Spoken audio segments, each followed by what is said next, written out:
What is a Jesuit priest? Well, a Jesuit priest is part of one of the largest groups in the Roman Catholic Church. They are also known as soldiers of Christ. Jesuit priests were founded by Ignatius of Loyola, and they are part of the Jesuit religion. Jesuit priests are very highly discouraged to either become popes or bishops. The Jesuit priests train for 12 years to become priests and finally be ordained when they are 30. Vocation comes from a Latin word that means call. For Christians, the primary call is to become disciples of Christ, either being married, discerning priesthood, if you are male, or the consecrated life of a religious sister or brother, or choosing to live life as a dedicated single person. Tradition.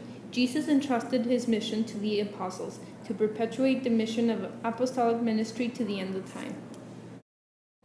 The priest will say, "We ask you, all-powerful Father, give these servants of yours the dignity of the presbyterate. Renew the spirit of holiness within them. By your divine gift may they attain the second order in hierarchy and exemplify right conduct in their lives." The matter is the laying on of hands. Grace comfort. The priest will receive the indelible character. This sacrament configures the recipient to Christ by a special grace of the Holy Spirit, so that he may serve as Christ's instrument for his church. Tertianship. After 3 to 5 years in active ministry, a Jesuit spends a period of time ranging from 9 weeks over 2 summers to 9 months in a tertianship program in preparation for his final vows. Tertianship may take place anywhere in the world. The tertian, as he is called, makes the spiritual exercises again in another 30-day retreat, studies the constitutions of the society, and spends some time in a ministry different than his typical work. He also spends time often with the spiritual director in seeking a deeper understanding of his life as a Jesuit. After tertianship, the superior general of the society invites men to pronounce their final vows. In addition to pronouncing perpetual vows of poverty, chastity, and obedience, Jesuits make a fourth vow of obedience to go wherever the Pope finds them needed. Final vows bring the Jesuit into full membership into the Society of Jesus and conclude the formal process of formation. In another sense, though, their formation never ends since Jesuits commit themselves to continual education and spiritual renewal. Ordination of priests. Candidates for the priesthood are first ordained as transitional deacons for a period of 1 year.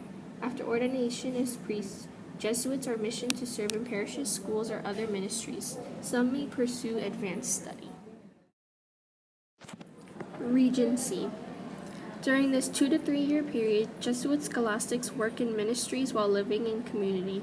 Typically, Jesuits are assigned to teach at high schools or universities, but some might work in parishes or other ministries. Regency is all about finding fulfillment in the life and work of the Jesuit community. Jesuits usually spend 4 years studying theology. First studies. This period, lasting 2 to 3 years, integrates intellectual and spiritual growth. Scholastics, as Jesuit seminarians are known, may enroll in a university in the U.S. or may study abroad. Some men may finish work on a bachelor's degree while others work on a master's degree in philosophy and all begin theology study.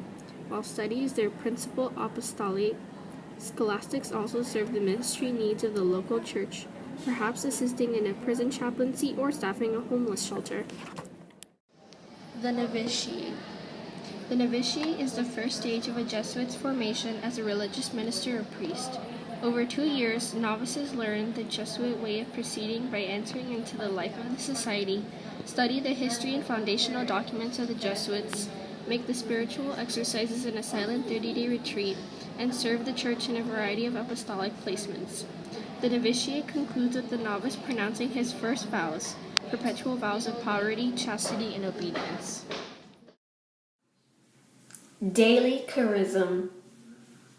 The daily duties of a Jesuit priest often differ for each man. One priest might go to a university, high school, or middle school to teach, while others may work in ministries and churches or participate in charitable events. All Jesuit priests will sometime in their day, depending on their schedules, celebrate Mass and the Eucharist.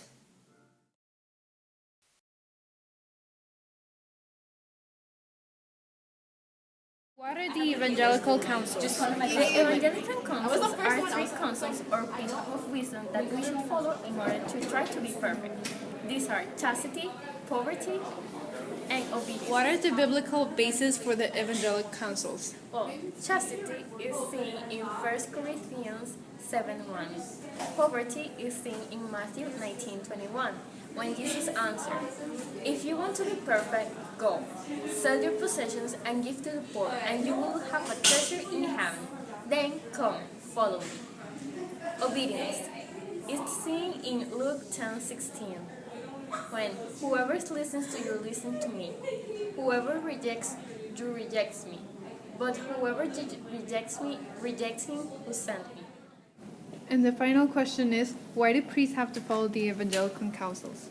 The priest is called to be the living image of Jesus Christ, the spouse of the church, in virtue of his configuration to Christ, the head and shepherd.